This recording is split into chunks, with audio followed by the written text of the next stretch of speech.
Greetings, difference makers. You're here with Paul Wemakoi Wombo, also known as the White Leopard, and I'm welcoming you back to another episode of the SAICA Blue Table Talk. And today, I'm with global leaders, I'm with the global changemakers and difference makers. We're going to recap what the 2025 Global Youth Summit was. What the 2025 Global Youth Summit was is a celebration of 25 of the best leaders around the world, internationally, and 25 of the best leaders locally coming together in Cape Town for a 5-day experience of leadership development, skills development, networking, and building a community, a global community to advance opportunities and the ambitions that these change makers are driving.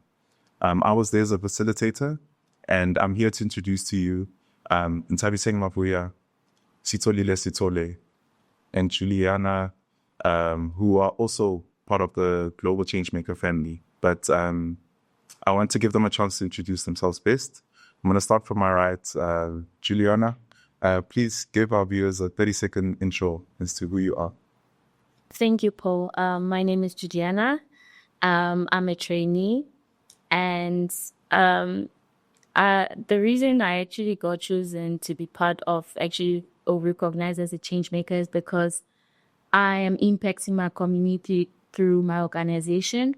The community we're working with is refugee, orphans, and children in a child-led home, and single mothers too. So our main focus is on the quality of education and how to help them access the opportunities that are out there.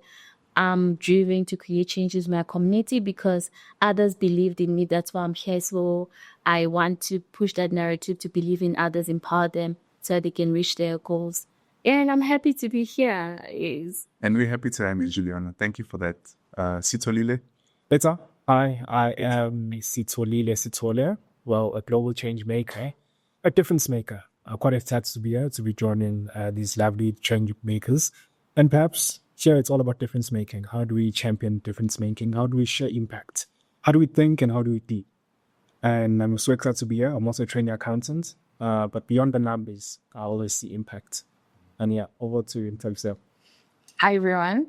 I'm Tabiseng Mabuya. I'm a newly qualified chartered accountant, but I'm here today because I believe that we'll have a story behind the numbers.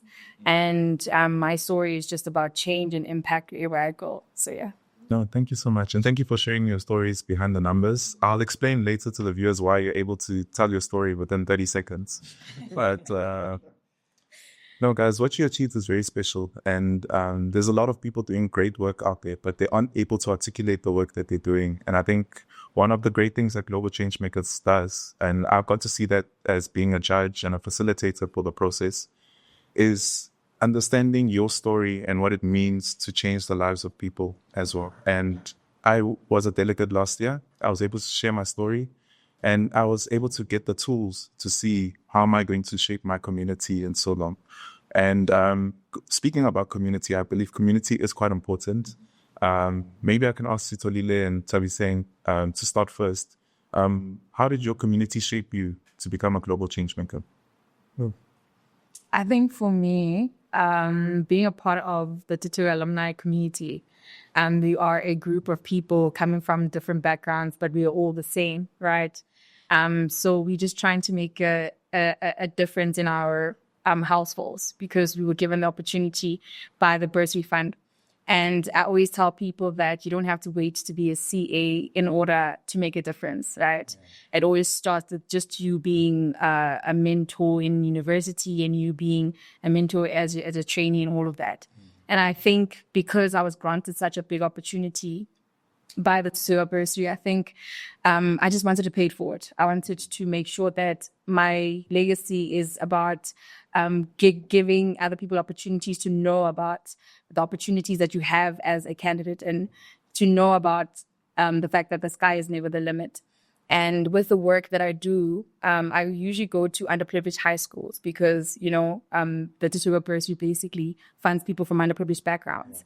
And I go to them to present knowledge on how you can actually apply for bursaries, how you can actually apply for university. And that's something that I strongly believe in because as someone who is coming from that background, you often limit yourself to say, there's a cap to my success.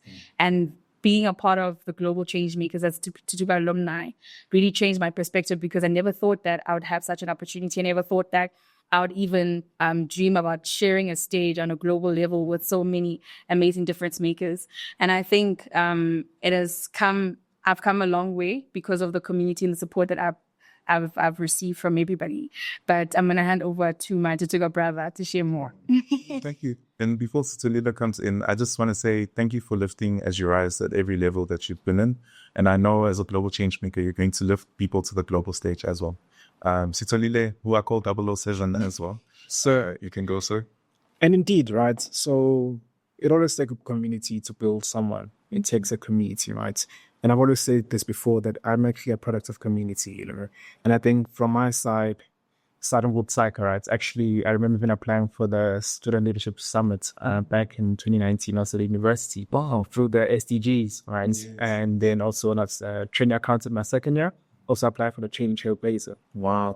So as you can see, SAICA not only focuses on probably the accounting and the numbers, there's also a huge focus on leadership, impact. How do we lead? How do we inspire beyond the numbers, right? And being in such a community where SAICA has enforced it within me, I'm able to see such opportunities be presented to myself, you know, with the SDGs in university, and also the training trailblazer, you get to be developed, right? So you get to present, you get to showcase your thoughts and your impact, you know, and it's that community that builds one, you know. And I think also being a global change maker now, those experiences have shaped it to be who I am like now. Yeah. And so I never take the community for granted, you know.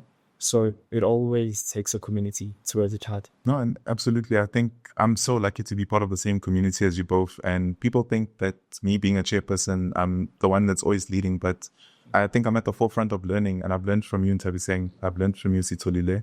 And Juliana, I met you at the Global Changemakers conference, the 2025 one. And I was so shocked that you are a difference maker as well. And we just like to thank SAICA that we get the chance to highlight you as well. And thank you for sharing your story. But maybe a bit more about the community that shaped you to be a global change maker, and how did you find out about global change makers as well? So they say that if you want to go far, you go with the community. Indeed. So growing up as a refugee in South Africa and being raised by a single mother, quality of education, focusing on education was key. So from high school, I was involved in community engagement, just making sure volunteering in different organizations. When I got to university, I continued that. So it was always a passion. Translating that to our current organization, which now Life with Purpose, which drives the narrative that we want to rebuild lives and restore hope, because people cannot live without hope, without a sense of there will be a better tomorrow. So that is a community that shaped me, being able to connect with fellow refugees, being able to connect with orphans, with single mothers, with people who are experiencing homelessness gives me joy that I'm creating impact. And also the fact that seeing people smile brings joy to me. And the fact that the global change makers were able to recognize the impact we're creating in the community and invite me, I was quite honored. I met people who are doing incredible things. I was quite challenged. You are doing incredible. I was challenged. I was challenged, and I heard about the global change maker through, we have a network of fellow alumni from my previous scholarship. So I heard about it because we usually share opportunities and all. And my sister's like, oh, apply for this. So I applied with my sister and my other friend, but I couldn't. No, thank you for sharing that, Juliana. I think I resonate so much with her story because even though I was born in South Africa and I'm a South African citizen, I have parents that are migrants that were migrating from war in the DRC. And me and Juliana actually can speak some French. We won't show off on the honey, guys. We'll spare the views from that, but I really appreciate those sentiments as well. So now let's get into the summits. Let me ask actually, Sitoli, what were you expecting about the summit before you enter? Because what we're going to talk about now is very different from what the expectation versus reality was. And we had a Blue Table Talk episode talking about the expectations versus realities of corporate and stuff. But let's play a game, expectations versus realities. of the Global Youth Summit. We'll go in detail of the different sessions, but maybe just on a high level, what are you expecting and what did you get? Then I'll go to Ntabiseng and Juliana. That's right. Well, quite frankly, I do know a bit of French, so but so expectation, right? I think going to summits and leadership summits, you always think of just going there to just sit behind a desk and get indoctrinated of ideas, getting pushed. But actually, it took a turn. You came there as people. There was no competition over there about what you do. It was like, how do we come together for the common good? Yeah. And this year being at the heart of, South Africa in Cape Town, you get to see how the different perspectives of people globally, when they transcend to this, our what do you call the mother city, right? The different diversity that we obviously have over there. So I was quite excited, a bit nervous at first, because I only know 2 languages, Zulu and English. And a bit of French. A bit of French, yeah. So having so many people of a very diverse community, was something that I really looked forward to. And sharing those people are also truly interesting, right? And they have a great global perspective. Yes. So now you solve problems from a global perspective. But beyond that, there was no competition. We were just there for the common good. I love that. The common good. Yeah. And that's the basis of a good community, right? So maybe in terms of expectation versus reality for the Global Youth Summit? Expectation. Not that I expected it, right? But then, funny enough, I'm a very shy person, believe it or not. I'm very introverted. So I think I was expecting to at least, get in the flight and I'm not sitting next to, and I'm just going to defrost so that I can just simmer and, when we get to the summit, I get to meet people. But then we got this email saying that we're going to network on the plane and they put us next to the other global change makers. So I got to sit next to Abundlia, a lovely, lovely, lovely girl. And we basically got to conversate about how we basically creating impact. And it was nice to know that I'm not the only person who's actually cares about other people and cares about the community. Yeah. I think one of the things that I love building is legacy and impact, right? Because I believe that we are blessed with gifts so that we can share them. And it's very nice to know that other people have the same perspectives. And I think in terms of reality, I just got to meet the most amazing people, different cultures, people from different countries. I was just amazed at the fact that I was meeting people from different countries, right? And just to highlight on us today, I mentioned with regards to language, that was very interesting, right? Because the accents are very different, but we all speak English, but the accents are different. And I'm just like, okay, you can say it again because you don't sound like me, but it sounds nicer coming from you. And meeting the people who are making a difference in various countries, I think for me, that's just something that I still can't wrap my head around. Because as much as you can care about your community and your initiative, but knowing that other people are actually trying to make a difference in other countries that are also suffering economically and socially and all of that, and they're still able to rise above the challenges that they face personally, I think that's something that I would never, ever take for granted, knowing that I was in a room full of difference makers, right, on a global scale. And I think one of the things was a culture change because I had a roommate, Olivia. Oh my goodness, love her so much. So she's from the UK. So she was basically my room. Imagine I'm from South Africa. I'm sharing a roommate, and it's small things like, okay, in other countries we call it dustbin, they call it trash can.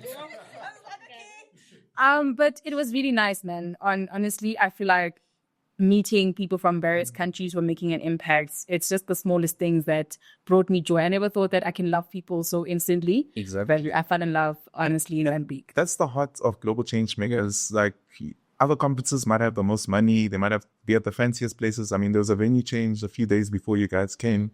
But at the heart of global change makers is the people. And the people are the facilitators. They're the change makers themselves. And it segues into my next point. Which change maker surprised you the most, Juliana? Like, who was someone that either international or local, you were like, I never thought I'd meet such a person in my life, but who surprised you as a change maker? I think Catherine. Oh, yeah. Well, she can speak Vernac, and the fact that she was interacting with the chef, like she was quite open, very bubbly. I think she just invites you to engage with her. She's very, she's naturally appealing. Yes, her open-mindedness, yeah.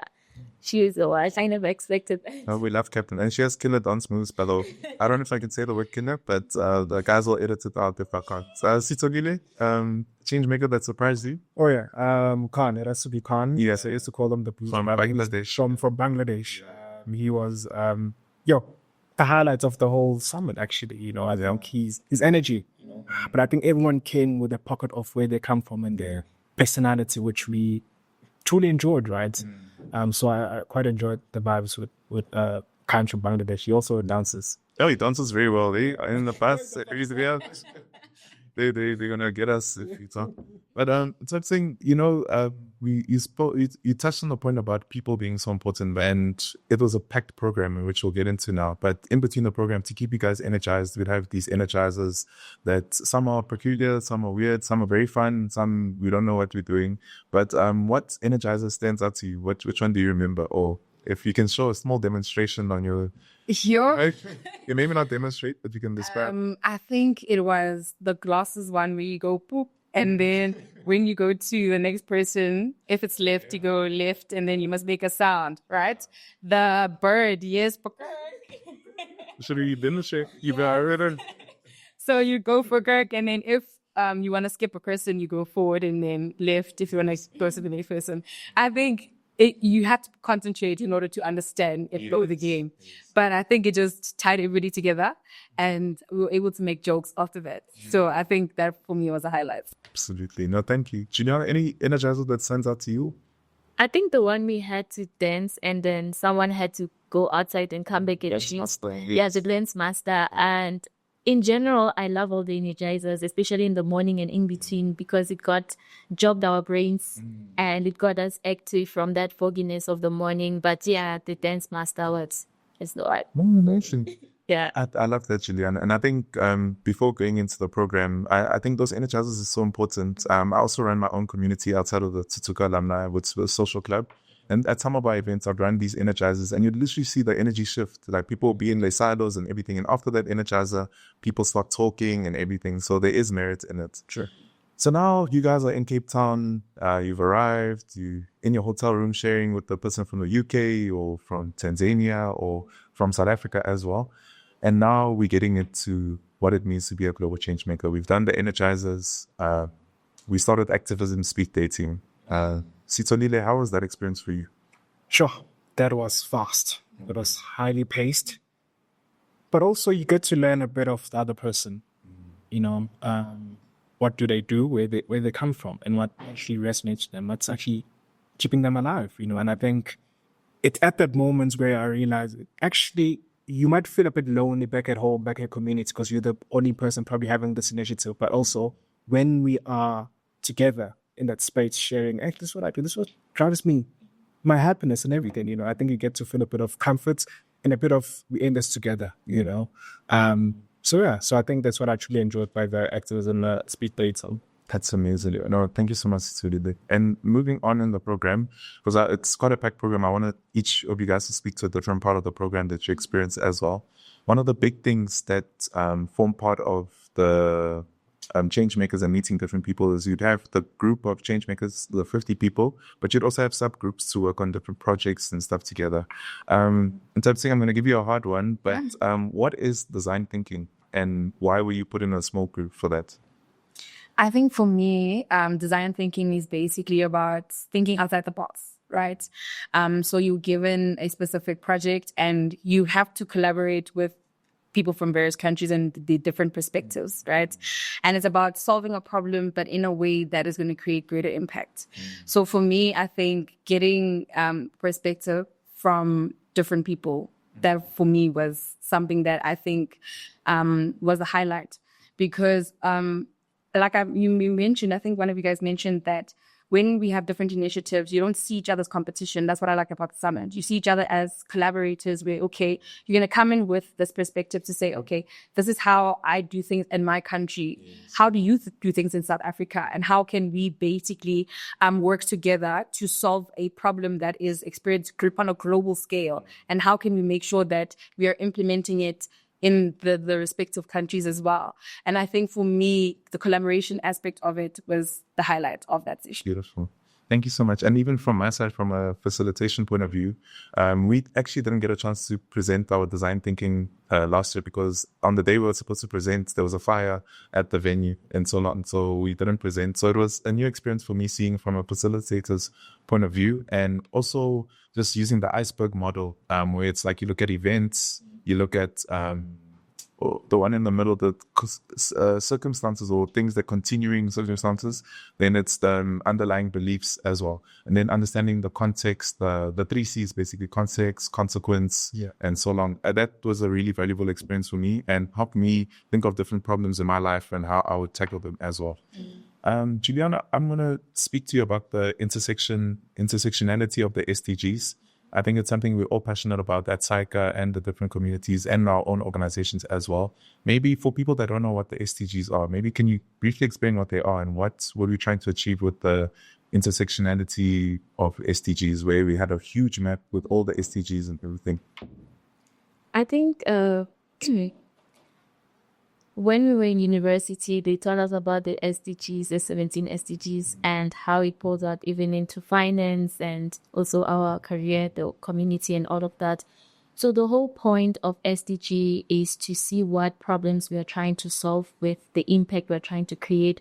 For example, zero poverty, zero hunger, and the blue economy and the blue, yes. So what we had was a big carpet with all the 17 SDG goals.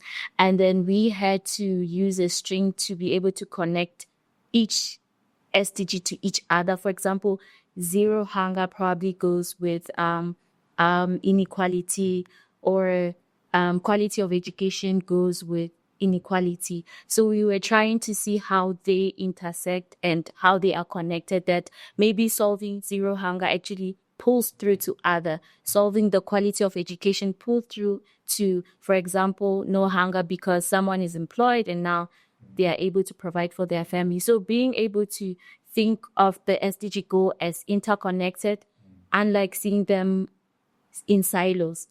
Yes, how it actually has a ripple effect on other goals. Yes, and also creating the balance in a way, because you might focus on one and actually cause actually a bigger damage to the next one. Yes. And funny enough, as Tabising was saying, the group we were in, we were 3 of us in the same group. And the reason they paired us is because of the SDG goal we were trying to solve, because of the initiatives we currently have in our community. So yeah. Oh, beautiful, Juliana. And if can I quickly add something? Got just the background of the SDG that we selected was education, right? Yeah. And I think if you take a step back, you get to realize that for us to have quality education, kids have to have food, zero hunger, no poverty. And that is why also in the true reflection of South Africa, kids sometimes go to school not because just of education, but because they get a meal at school for free. You understand? So basically, we're trying to tackle those problems, those socio-economic problems, right? Education doesn't go alone. It's always paired with something else, And what's quite interesting also is that, well, we are supposed to reach the SDGs by, interestingly, by 2030. It's 2025 now, Are we going to reach there? I have my own thoughts, but I'll let you guys. Maybe, maybe not. But what I'm trying to get to, maybe it's not about just reaching them. It's probably the steps that we take every single year in pursuit of them. Yes. Perhaps because if only we are so focused on the output. Yeah. And then let's say we reach them, and then what? Let's say then by 2031, that's going to happen then. So let's sustain. So sustainability happens through and through, right? And perhaps, and I think also want to touch base back to SAICA and how they always try to implement SDGs in whatever projects they do. Like even the category winner, there's also like an SDG linked to it. Even with the Student Leadership Summit, there's always an SDG linked to it, right? It's all about how do you continuously grow and make South Africa or the economy better, and I think it's quite important that we all play a hand for us to eventually build a sustainable community. You all have to put our hands together and look towards achieving each and every single SDG, exactly, And I think, just to add on to that, I think what was interesting was the challenges we face in education in various countries, right? Because we as South Africa, we have our very specific challenges. But then in Pakistan, it was a challenge of girls are not allowed to go to school and further their studies, right? Whereas in South Africa, we take that for granted because everybody has access to education. And I think that in other countries, they don't have that privilege. So I felt like an advocate for Pakistan because I understand how much education has impacted me as a young, African child in South Africa. And it has opened doors for possibilities and endless opportunities. But then someone else doesn't have the same, opportunities in Pakistan. Someone else has to fight for that education or convince maybe their parents or their guardians to say, listen, I actually want to go to school. To a point where they said that there's underground teaching facilities. And sometimes we don't have to hide education because it's going to empower us, right? So I think we just face different struggles, and that was interesting to see. Yeah, and I think you answered my point in terms of how it shaped you, or the point that I was going to get to is how this conference has shaped you to become leaders that don't look at one problem. You look at a problem, not that just one SDG, but a interconnected form of HCG, saying there's problems that can be a multitude of SDGs, but there's also solutions that can tackle a lot of SDGs. There's problems that are facing South Africa that might face Pakistan, Bangladesh, Tanzania as well. So I think it's really special how that your perspective changes as to the work that you're doing is not just impacting South Africa. You might just go to a SAICA camp or speaking to a maths class and you don't understand that the impact it's sustaining, but also it reaches out if those kids grow and go work in another country or so now, your impact that you had in terms of lifting that person impacts the globe as well. So it makes us think carefully about the impact that we have and what actions that we take, and just shows that every bit matters as well. Our small conference that we had in Cape Town in one room has changed the world, and we must remember that as well. So I think as a key takeaway, maybe to conclude, I'll start with Sitolile and then end with Juliana and Tabiseng. Being difference makers now, how do you couple being a difference maker and a global change maker going forward? At the heart of it is always the people. People are the true treasure. And so basically going forward now, it's always now a responsibility that I've bestowed upon myself. How and where I go to, how do I bring up people? I mean, how do I bring down the elevator for someone also to be elevated? And I think that's what you should be speaking about going forward. Yeah. Perfect. Juliana? For me, it's the shift in perspective. My worldview has changed. I will be more focused on empowering the people I'm working with.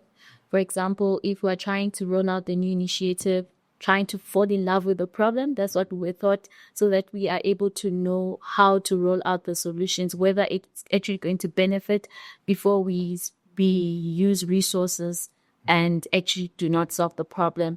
So I get out of the summits a changed person in terms of my thinking, my problem solving, how I relate with the volunteers in my team, how to incentivize them and keep them engaged, how to be able to motivate the general team, and also how to make them fall in love with the value of the organization, of my organization, and how we move forward from there. Empowerment is at the core so that others also grow with the organization. No, perfect, Juliana. I can't add anything to that, honestly. So Tabiseng, if we can close us off. I think for me, that saying of it takes a village to raise a child, I want to change it to say it takes a village to create a greater impact. And I'm going to hyperlink to the session that we had of how can I help you? I thought that maybe as a person, when you have initiatives, yes, you just ask for sponsorships and all of that, and people will just come. But then I realized that there's so many skills we can teach. For example, when I was going to the different high schools, we were speaking about how to apply for bursaries, how to apply for opportunities. But I never really thought about sometimes you don't have access to a laptop, right? So what skills can we bring to the underprivileged communities to teach them basic Excel, basic laptop skills, right? And it took a conversation that I had with someone at the summit to say, listen, I also do this. So now it's about us collaborating to create, an even bigger change. And even though we may not work with them directly in our particular countries, but we can host webinars together so that we can, give access to the communities and give them that information and all of that. And I think for me, just collaboration is just key. It's never about you. It's never about you getting the glory. It's never about you getting the recognition, right? Your vision can still go on without you. And I think that I just want to wrap it up by just saying, that whoever wants to make a difference, wants to be a global change maker, ask yourself what legacy do you want to leave behind. And every time I have a speaking engagement, I also like asking people that if you were to die today, how will people remember you? And that's how you determine your purpose. Because at the end of the day, if you want a legacy, you need to know who you want to impact and do it now. Don't wait for the opportunity. Do it now while you still have the chance. So yeah, that's Suspamse, I can literally, you can add something quickly. Yeah. To what she said, there's a saying that says that history will treat me right because I wrote it. So just to add on to you. Wow. And let's continue to write history. Let's write our stories and share them beyond the numbers. Thank you, difference makers. These are your global change makers. Thank you.